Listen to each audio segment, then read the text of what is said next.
Hai semuanya, selamat datang di channel YouTube Garuda IDN. Berikut ini kami akan membagikan kumpulan berita timnas terbaru nih, diantaranya sebagai berikut. Eropa, Jose Mourinho blak-blakan ngomong begini ke publik, usai tahu Indonesia akan pakai kekuatan penuh hadapi Arab dan Irak. Bahkan ia sudah memprediksi jika Indonesia akan lolos ke Piala Dunia 2026. Coba putar video ini jika tidak percaya, dan mohon jangan di-skip-skip videonya ya guys. Namun sebelum lanjut ke pembahasannya, alangkah baiknya untuk tekan tombol like dan subscribe-nya ya guys. Jika sudah, mari kita lanjut.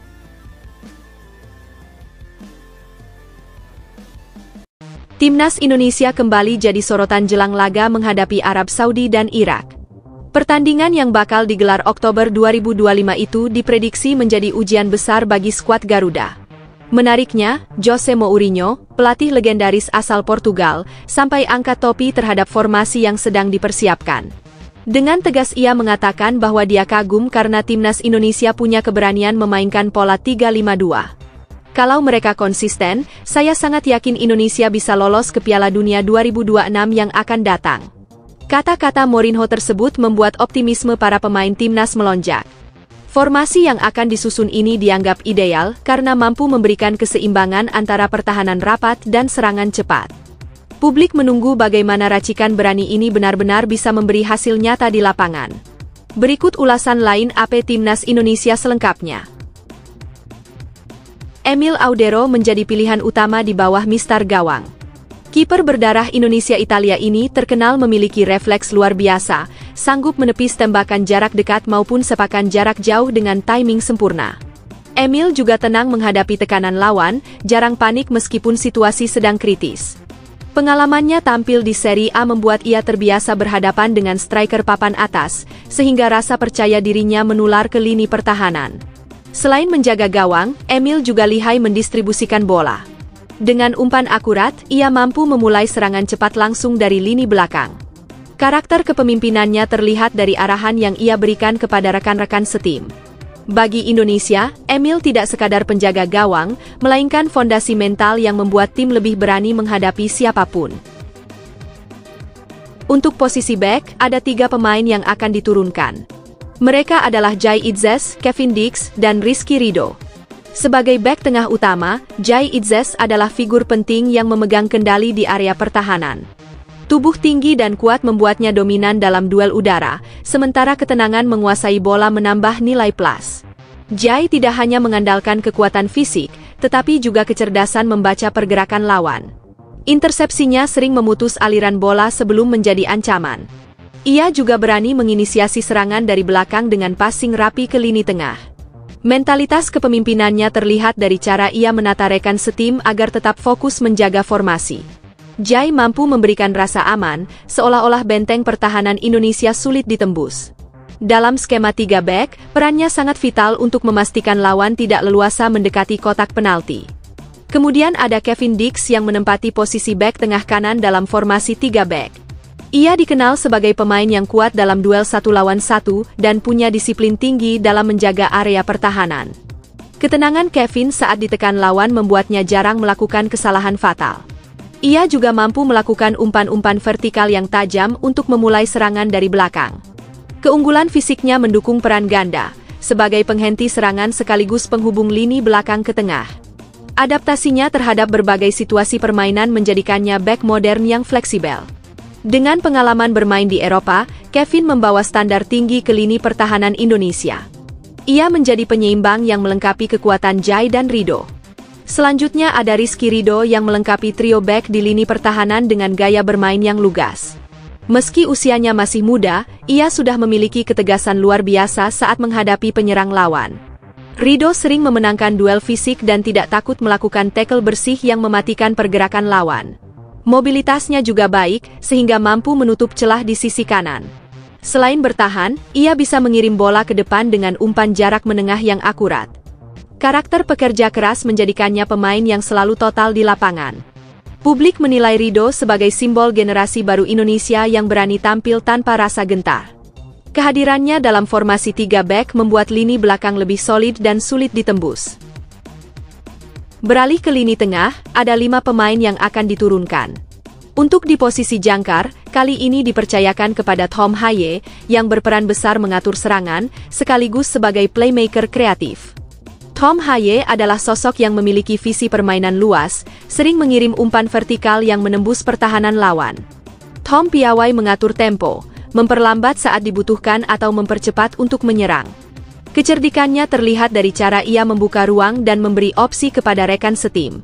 Selain menyerang, ia juga disiplin menutup ruang di lini tengah, sehingga lawan sulit melakukan serangan balik.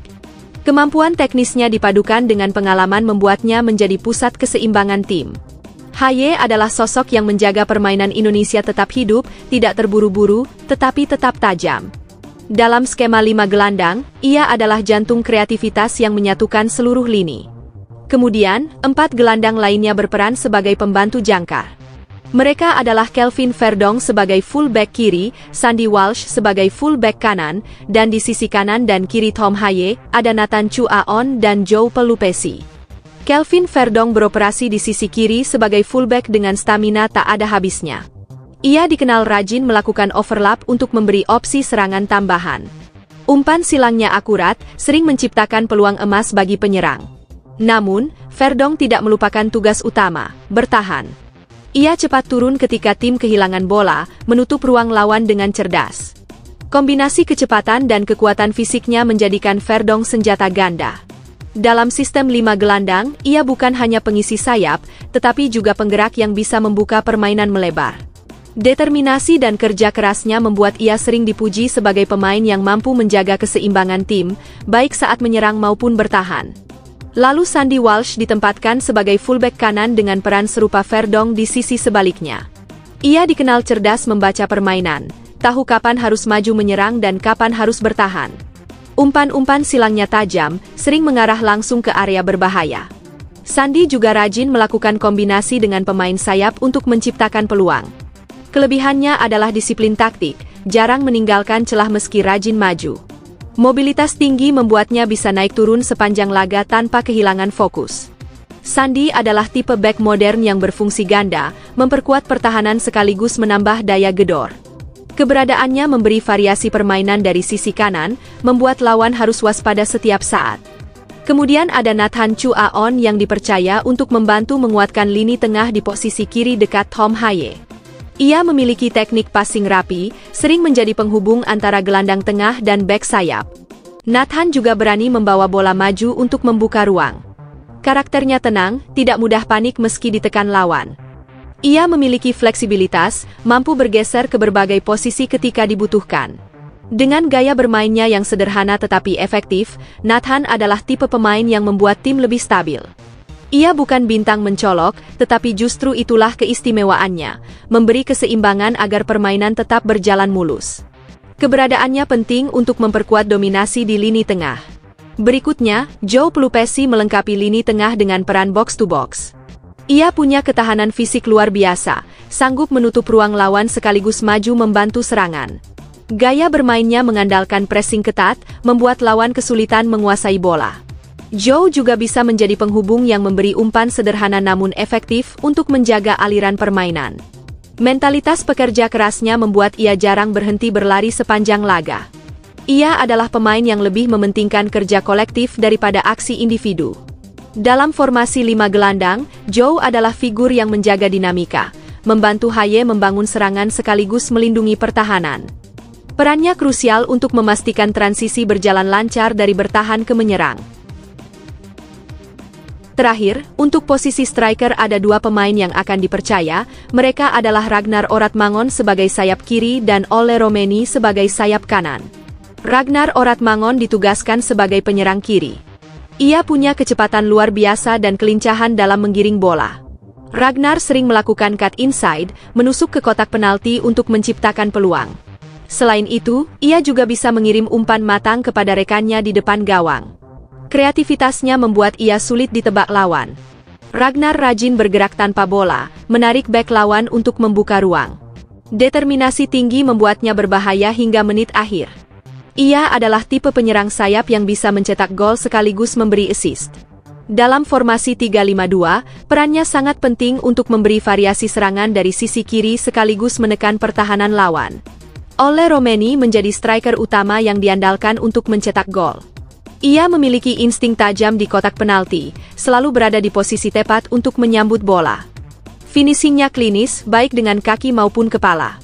Ula juga pandai bergerak mencari ruang, membuat bek lawan kesulitan menjaganya. Selain itu, ia rajin turun menjemput bola atau ikut pressing untuk merebut penguasaan. Karakternya sebagai pekerja keras membuatnya disukai rekan setim. Dalam formasi 2 penyerang, Ula menjadi eksekutor utama yang diharapkan bisa memecah kebuntuan. Ia bukan hanya penyelesai, tetapi juga pemimpin lini depan yang memberi tekanan konstan kepada lawan. Selain starter, timnas Indonesia juga membawa cadangan berkualitas yang siap memberi kejutan. Ricky Kambuaya menjadi opsi utama untuk memperkuat lini tengah. Dengan energinya yang besar, ia mampu memberikan tekanan baru ketika permainan mulai melambat. Eliano Reinders bisa menjadi motor tambahan, terutama dengan kecepatannya saat masuk sebagai pemain pengganti. Miliano Jonathan menambah variasi di sektor sayap. Mobilitasnya tinggi dan ia sering memberikan kontribusi langsung dalam bentuk umpan silang tajam. Adrian Wibowo adalah pemain muda yang bisa menjadi faktor X. Ia punya keberanian menusuk pertahanan lawan dengan kecepatan, cocok dimasukkan saat bek lawan sudah kelelahan.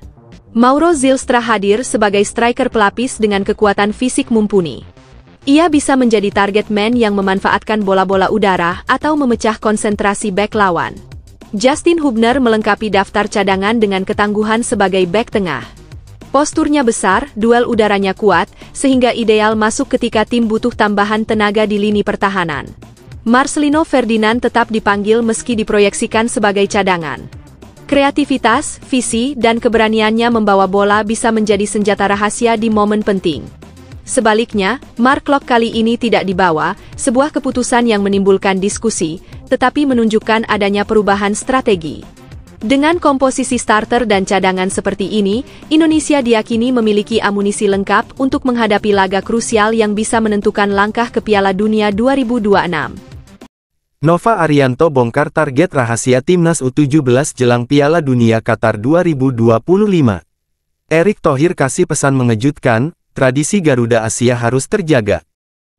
Timnas U17 Indonesia sedang menapaki jalur serius menuju Piala Dunia U17 2025 yang bakal berlangsung di Qatar pada November mendatang. Skuad muda Garuda Asia ini tergabung di grup H, di mana mereka harus menghadapi tantangan berat dari Honduras, Zambia, hingga raksasa Brasil. Meski lawan yang dihadapi terbilang tangguh, persiapan yang dilakukan tidak main-main.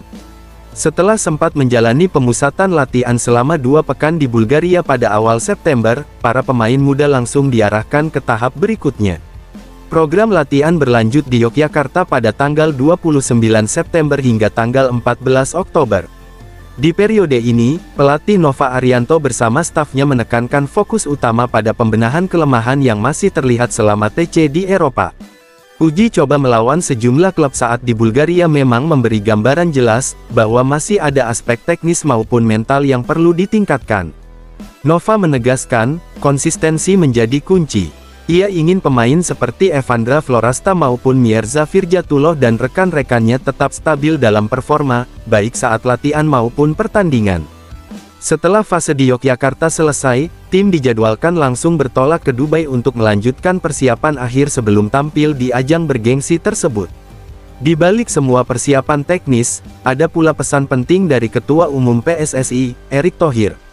Ia tidak menuntut hasil instan berupa target juara atau lolos ke babak tertentu.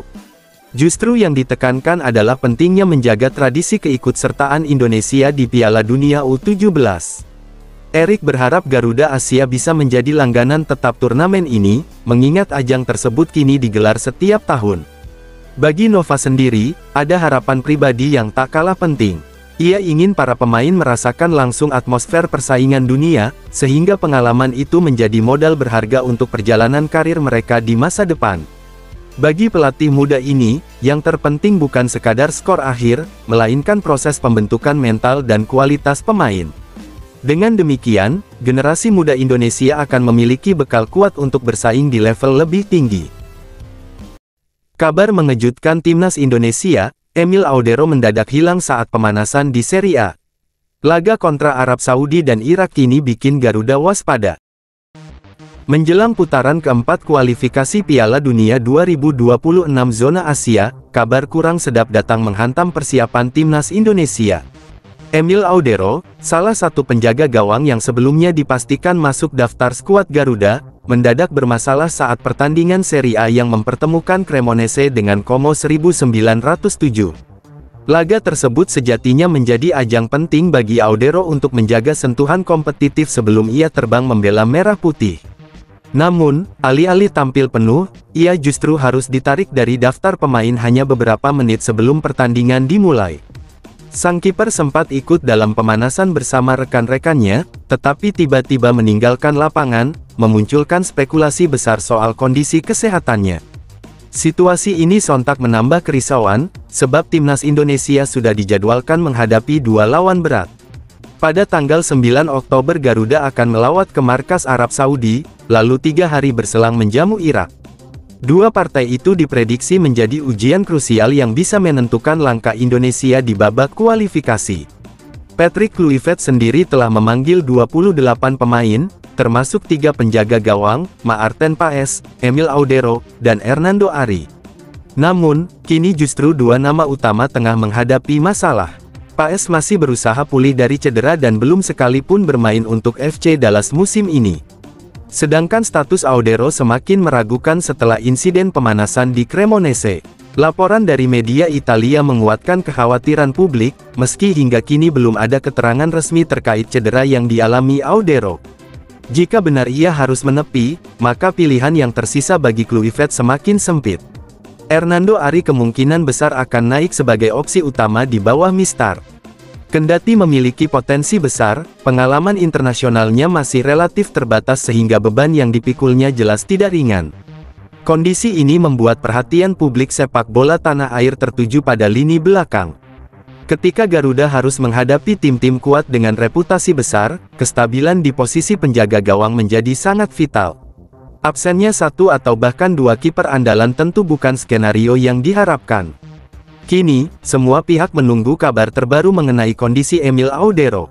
Harapan besar tetap ditujukan agar ia tidak mengalami cedera serius dan bisa segera kembali merumput. Namun, jika situasi terburuk terjadi, maka timnas Indonesia mau tak mau harus menyiapkan solusi cepat demi menjaga asa di jalur menuju Piala Dunia 2026. Ex-kapten timnas Evan Dimas muncul lagi dengan pesan mengejutkan jelang kualifikasi Piala Dunia 2026. Garuda diminta bersatu hadapi Arab Saudi dan Irak demi tiket bersejarah. Evan Dimas Darmono, sosok yang pernah dipercaya menjadi kapten timnas Indonesia, kembali mencuri perhatian publik. Meski sudah lama tak tampil di level profesional, ia tetap menunjukkan kepeduliannya terhadap perjalanan skuad Garuda. Jelang putaran keempat kualifikasi Piala Dunia 2026, pria yang kini berusia 30 tahun itu menyampaikan dukungan penuh kepada para penerusnya yang akan bertarung di pentas internasional. Timnas Indonesia sendiri sedang mempersiapkan diri menghadapi babak yang krusial. Pada Oktober tahun 2025, pasukan Merah Putih akan tergabung di grup B bersama tuan rumah Arab Saudi dan juga Irak. Kedua lawan tersebut bukanlah tim yang bisa dipandang sebelah mata.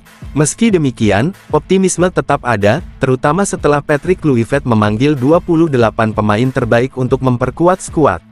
Bagi Evan Dimas, momen ini sangat penting. Ia yang dulu menjadi tulang punggung tim sejak usia muda, kini hanya bisa memberikan dukungan moral. Terakhir kali ia berseragam timnas adalah pada Januari tahun 2022 ketika melawan Timor Leste. Setelah itu, kariernya perlahan meredup hingga akhirnya ia memutuskan berhenti bermain dan lebih fokus melatih. Saat ini, ia mengabdikan diri di SSB Saraswati Nuswantara, Tulungagung, tempat di mana ia menyalurkan pengalaman untuk membentuk generasi baru. Walau sibuk sebagai pelatih, Evan tidak pernah lepas dari kabar tentang timnas. Ia mengaku bangga melihat perkembangan pemain muda seperti Jay Izzes maupun Rizky Ridho yang kini menjadi andalan Garuda. Menurutnya, siapapun yang mengenakan lambang Garuda di dada harus mendapatkan dukungan penuh, tanpa terkecuali. Karena itulah ia mengajak seluruh masyarakat untuk bersatu memberi semangat kepada tim, apapun hasilnya nanti. Laga pertama timnas akan berlangsung pada tanggal 8 Oktober melawan Arab Saudi, disusul pertemuan dengan Irak 3 hari kemudian.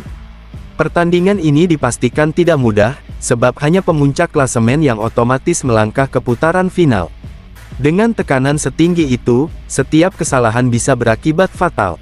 Namun, justru disitulah Garuda diharapkan menunjukkan mental baja. Bagi Evan, target utama bukan hanya soal hasil, melainkan juga menjaga tradisi agar Indonesia tetap eksis di ajang bergengsi dunia. Baginya, dukungan dari seluruh lapisan masyarakat menjadi kunci untuk memacu semangat para pemain. Ia berjanji akan selalu mendukung perjuangan timnas, meski kini perannya bukan lagi di lapangan, melainkan dari pinggir sebagai mentor dan motivator bagi generasi berikutnya. Rafael Struijk jadi sorotan besar, 3 laga Super League belum cetak gol dan kini absen lawan Persija. Dewa United terlatih di peringkat 13, sementara Macan Kemayoran melesat ke papan atas. Rafael Struijk kembali jadi bahan diskusi hangat di kalangan pecinta sepak bola tanah air. Pemain muda ini baru berusia 22 tahun, tetapi gelombang kritik sudah deras mengarah padanya. 3 pekan kompetisi Super League bergulir, tak satu pun gol berhasil ia ciptakan. Situasi ini membuat sebagian pendukung mulai tidak sabar, seolah melupakan bahwa perkembangan pemain muda membutuhkan proses panjang, bukan hasil instan. Di tengah tekanan publik, Jan Olde Rickering selaku pelatih Dewa United memilih pasang badan. Menurutnya, Struijk punya kapasitas untuk bersinar, hanya saja perlu waktu agar kemampuannya bisa benar-benar terlihat. Rickering paham betul bahwa dunia sepak bola tidak pernah benar-benar ramah. Hari ini seorang pemain bisa dieluk-elukan, namun besok bisa langsung dijatuhkan hanya karena penampilan yang kurang maksimal. Itulah sebabnya ia mengimbau fans agar tetap memberi kepercayaan pada Struijk. Jika menengok ke belakang, karir Struijk memang tidak sepenuhnya mulus. Saat berpetualang di Australia bersama Brisbane Roar musim lalu, ia hanya bermain dalam 10 pertandingan. Dari kesempatan itu, 1 gol berhasil ia sarangkan. Catatan tersebut jelas belum cukup untuk membuatnya bersinar, tetapi setidaknya menunjukkan bahwa ia butuh konsistensi yang lebih stabil. Kini, ketika berada di Indonesia, tekanan yang ia hadapi jauh lebih besar karena ekspektasi publik juga ikut meningkat. Ironisnya, saat Dewa United bersiap menghadapi laga besar melawan Persija Jakarta pada tanggal 29 Agustus di Banten International Stadium, Struijk justru tidak bisa ambil bagian. Bukan karena cedera, melainkan panggilan untuk bergabung dalam pemusatan latihan Timnas Indonesia U23. Ia dipersiapkan menghadapi kualifikasi Piala Asia bulan September, sehingga harus absen membela klub dalam duel penting tersebut. Posisi Dewa United di klasemen sementara juga menambah kompleksitas. Dari 3 laga, mereka baru mengumpulkan 3 poin, membuat tim bertengger di peringkat 13. Situasi ini sangat kontras dengan Persija Jakarta yang tampil konsisten dan kini berada di posisi kedua klasemen dengan 7 poin dari jumlah pertandingan sama. Persija bahkan sejajar dengan Arema FC, hanya berbeda selisih gol. Kondisi ini menjadikan laga melawan Macan Kemayoran lebih dari sekadar pertandingan rutin. Bagi Dewa United, ini adalah ujian besar untuk membuktikan bahwa mereka bisa bersaing di papan atas, meski tanpa kehadiran Struijk. Kritik yang diarahkan padanya mungkin terasa tajam, tetapi Struijk masih muda dan punya ruang besar untuk berkembang. Pertanyaannya kini bukan hanya soal kemampuan, melainkan juga seberapa lama publik bersedia menunggu hingga potensi yang dimilikinya benar-benar meledak. Arab Saudi buang pemain andalan yang selalu jadi momok Indonesia, keputusan mengejutkan Hervé Renard bikin geger. Saud Abdul Hamid dicoret dari skuad padahal jadi pahlawan saat hancurkan Argentina di Piala Dunia 2022. Arab Saudi sedang diterpa isu panas menjelang dimulainya babak keempat kualifikasi Piala Dunia 2026 zona Asia. Kejutan besar hadir setelah Hervé Renard memutuskan untuk mencoret nama yang seharusnya jadi salah satu andalan di lini belakang. Sosok yang dimaksud adalah Saud Abdul Hamid, bek kanan syarat pengalaman yang selama bertahun-tahun menjadi pilihan utama tim nasional. Keputusan ini menimbulkan tanda tanya besar. Bagaimana mungkin pemain yang sudah mengoleksi 38 penampilan sejak 2019 tiba-tiba disingkirkan dari skuad? Padahal, kiprahnya di Piala Dunia 2022 Qatar masih sangat segar dalam ingatan, terutama saat Arab Saudi menumbangkan Argentina 2-1 dalam laga bersejarah. Saat itu, Abdul Hamid ikut tampil penuh dan mendapat banyak pujian. Kini, dalam hitungan bulan, statusnya berubah drastis. Yang lebih mengejutkan, pencoretan ini terjadi ketika Abdul Hamid baru saja membuka lembaran baru di Eropa. Ia dilepas AS Roma ke klub Prancis, RC Lens, dengan status pinjaman. Di Ligue 1, dirinya langsung mendapat kesempatan tampil, meski sebagai pemain pengganti. Dari pekan pertama hingga pekan ketiga, ia tetap mendapat menit bermain, termasuk saat menghadapi Brest. Artinya, di level klub, ia masih dipercaya. Namun di timnas, justru pintu seolah tertutup rapat. Sebagai pengganti, Renard memilih untuk memanggil dua pemain Saudi lain yang juga sedang berkarir di benua biru. Marwan Al-Sahafi yang bermain untuk Royal Antwerp di Belgia dan Muhannad Al-Saad dari Lausanne, Swiss, dipanggil untuk bergabung ke dalam pemusatan latihan yang dijadwalkan berlangsung di Republik Ceko awal September. Dari tiga pemain abroad, hanya Abdul Hamid yang tidak masuk hitungan, sebuah fakta yang membuat publik kian heran. Selain rekam jejak internasionalnya, Abdul Hamid juga punya catatan menarik ketika menghadapi Indonesia. Dalam babak ketiga kualifikasi, ia selalu diturunkan. Pada pertemuan pertama, ia tampil 57 menit, lalu bermain penuh 90 menit saat laga berlangsung di Jakarta. Perannya kala itu cukup menyulitkan lini serang Garuda. Kini, sosok yang sempat dianggap sebagai momok justru tidak akan hadir dalam dua laga krusial berikutnya. Keputusan ini memunculkan pertanyaan besar. Apakah Renard berani mengambil risiko menghadapi Irak dan Indonesia tanpa kehadiran salah satu bek paling berpengalaman? Atau justru langkah ini sudah diperhitungkan matang sebagai bagian dari strategi generasi? Yang jelas, keputusan mencoret Abdul Hamid sudah membuat atmosfer jelang pertandingan semakin panas dan penuh teka-teki. Mauro Zelstra resmi jadi WNI, Garuda Muda dapat mesin gol baru yang siap menggebrak. Tapi sayang, debutnya di kualifikasi Piala Asia U23 malah terancam gagal tampil. Dunia sepak bola Indonesia kembali mendapat kabar menggembirakan dari Belanda. Seorang penyerang muda penuh bakat, Mauro Niels Zelstra, resmi mengikrarkan sumpah WNI di Kedutaan Besar Republik Indonesia di Den Haag. Proses naturalisasi yang dinantikan publik itu akhirnya rampung pada Jumat, tanggal 29 Agustus dan sontak menjadi perbincangan hangat di kalangan pecinta Garuda Muda. Bagi banyak orang, kehadiran Zelstra membawa optimisme baru. Striker berusia 20 tahun tersebut bukan sosok asing di kancah junior Belanda. Musim lalu, ia mampu menorehkan 17 gol di level usia muda, torehan yang memperlihatkan ketajamannya di kotak penalti. Walau menit bermainnya di kasta kedua Belanda belum terlalu banyak, potensinya sebagai calon predator gol diyakini sangat besar. Kini ia tercatat masuk dalam skuad FC Volendam yang tampil di Eredivisie, liga tertinggi Belanda. Namun, di balik kabar gembira itu, ada sedikit kekecewaan. Mauro belum bisa langsung memperkuat timnas U23 di kualifikasi Piala Asia yang akan berlangsung awal September. Hal ini terjadi karena regulasi AFC mewajibkan pendaftaran pemain dilakukan maksimal 10 hari sebelum turnamen dimulai. Status WNI yang baru ia dapatkan membuat namanya terlambat untuk dimasukkan ke daftar resmi. Andai saja bisa tampil, lini depan Garuda Muda tentu semakin menakutkan. Saat ini, sudah ada penyerang-penyerang muda yang cukup berpengalaman seperti Hoki Caraka dan Rafael Struijk, dua pemain yang bahkan sudah mengoleksi caps bersama tim senior. Belum lagi Jens Raven yang tampil fenomenal di ASEAN Cup U23 beberapa bulan lalu dengan torehan gol impresif. Kehadiran Zelstra akan menambah variasi serangan, menjadikan lini depan Indonesia lebih fleksibel sekaligus tajam. Gerald van den Berg selaku pelatih tentu merasa senang dengan bertambahnya opsi pemain di sektor ofensif.